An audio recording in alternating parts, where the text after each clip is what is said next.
Some has to think about the measures, others are already part of these measures of rationalization, deportations, and so on.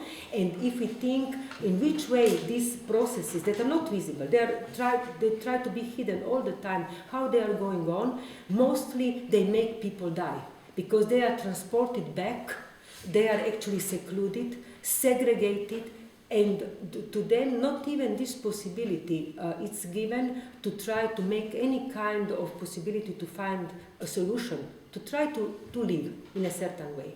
So this difference between biopolitics and necropolitics that is going on presently in the European context is not just the story about the transformation of Eastern Europe, but really what is the European context as such, with different degrees. I think that this new context actually show an intensification of the whole machinery of global capitalism, a new, so to call, deadly rationalization, and with this also these processes of racialization are coming and working hand in hand. And for us, this means also a very interesting case that just to think how this it's actually hidden, because the book that was written and the text by Achille Mbembe and the mode of life that he proposed is something that is almost 10 years already present in the theory. So it's not just some kind of an anthropological study of Africa, but it's something that is really connected with theory. But the most interesting point is that practically the theoretical field, the cultural field, which we are part, is not making any kind of step. And I talk about Western theoretical machinery and so on, to try to connect, while the term exists, to the necropolitical. Why? Because, as I said, it's a strong process of emphasizing that all measures of rationalization, to be patient, to be tolerant, to be actually depoliticized, are in one way hiding precisely this unbelievable exploitation by capital. But to hide this, life is all the time put forward. So when Mbembe was talking about necropolitics, and the term is present, the processes are clear, we don't see in many of these historization, theoretical historization, the next step. So it's very interesting that the theory that all the time wants to be creative, that wants to produce new terms, that is actually living from this, in one way it's not making this next step. I'm talking here about Western theory, theoretical meetings that are talking about biopolitics constantly, coming together, elaborating agamben ad absurdum. Books are printed, thousands of books, thousands of texts, but they always stop to the moment to try to think what necropolitics as a term, as a theory means for this process. So now I would like to go to a next. So my idea is today to tackle some mechanisms, some logics, modern mechanisms that are possible to be identified and with which we can rethink not just the passage from former Eastern Europe to being part of European context, but also to think what is going on with, so to say, Western Europe itself, with this world that is obviously neoliberal and global capitalist. So my next step after technology, depolitization, intolerance instead of politics, institutionalization of capital, and elements of institutionalization of culture, the change in the modes of life, and life really matters, because this is what is the task.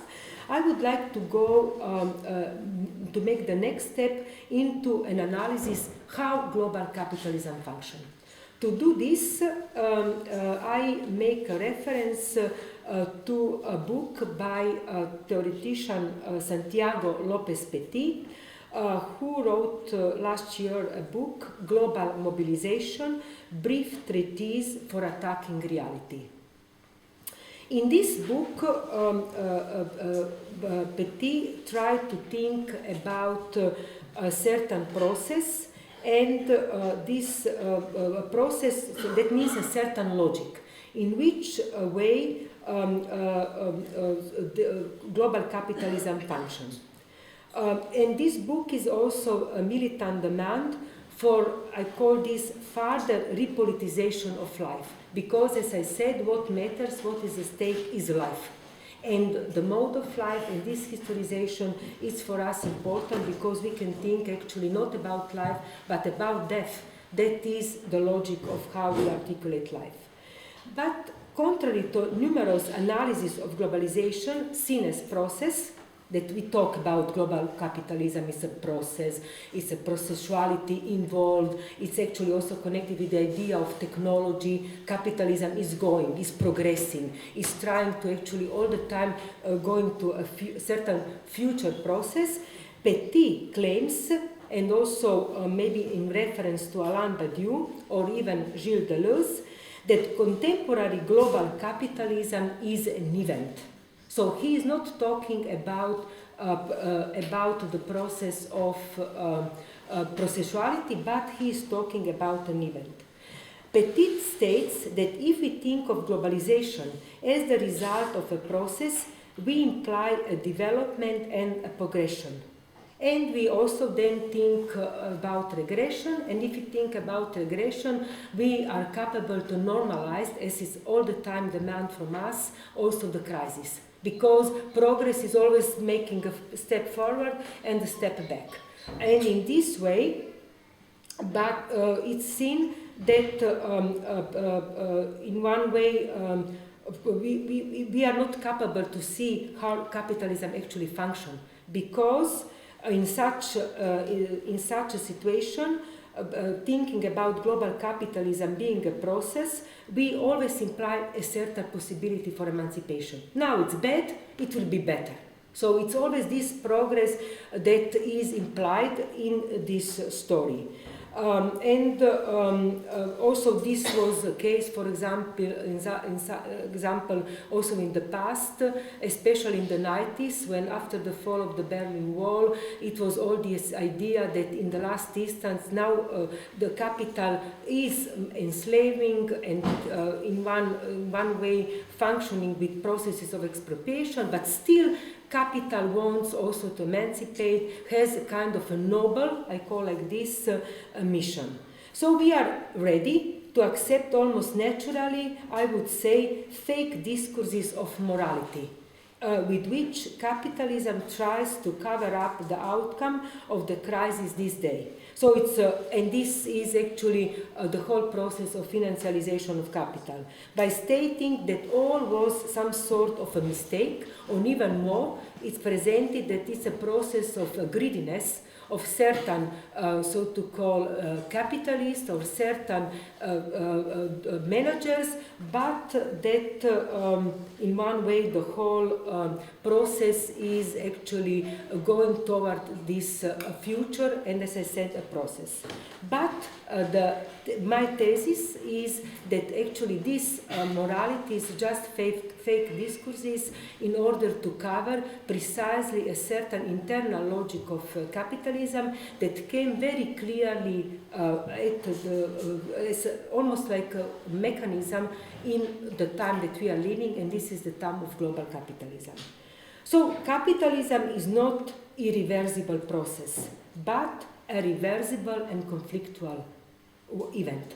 That means something that is all the time repeating and living in this cycle moment. This repetition is something that is internal.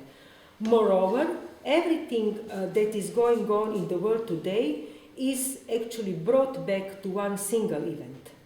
And this single event that is really possible to be identified, this logic, that is not just a description of global capitalism, I call in relation to Petit the unrestrainment of capital. What means unrestrainment? Unrestrainment that is coming from the word desbocamiento means actually that something is unleashed, that has no leash, that actually is practically it's going over a certain border. Neoliberal globalization, and this is the point of this global capitalism, which is the synonym of the global era, then my proposal or thesis that is possible to be put forward is that this process is nothing more than the repetition of this event.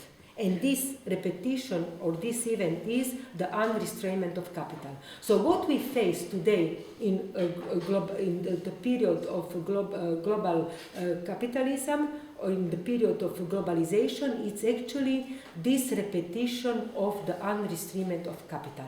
So for the first, and I think with all this very important analysis of how capital actually enlarged, went to Eastern Europe, of all the processes that were involved, they also imply a much larger logic, I will say, and this larger logic I call that it's the repetition of the unrestrainment of capital. Because of this, practically it's possible to talk about a certain eventual element in the globalization of capital. But this unrestrainment of capital, this repetition of the internal logic, it was always there, but today it's like we are in the situation of a laboratory. What was there as part is now actually becoming almost pure, almost the only logic that stays. So it was there, of course, historically. We can learn this from the colonial, so to call past to the present day. But today, this is only what is about. It's this logic. But this repetition has two elements, two important processes that are connected with actually the repetition of the unrestrainment of capital. It's going on with a double repetition. And this is coming again together with the change, because global capitalism is not about the vision of the world. It's not about East and West, one world and second and third, but this globality has to be taken seriously. So this repetition, this event of the repetition of the unrestrainment of capital practically consists in the process, in the way how it's going on, paradoxically to say about two repetitions. They are working in the difference to the past at the same time, and they are working as a kind of a grid. So it's not one world, former Eastern Europe and the West Europe that are divided, but is actually a kind of a grid which is working with two points. One of this repetition is what Petit called founding repetition. And this founding repetition is actually the process that was going on already in the 70s. This founding repetition is a classical repetition in which we can term, and many terms, but also on the other part, they are seen as some kind of an old way of thinking. It's term that is a repetition of the center and periphery. So the repetition of the center and periphery is not gone. It's still here. It's still these processes of so-to-called hierarchy, what is the center, what is the periphery, how the periphery is always produced, how the center, for example, West Europe, Brussels, is actually reproducing the periphery through, for example, today all this legislative mechanism and so on. But this is, as I said, it's only one repetition. And this was the only one that was available, for example, in the 70s. Because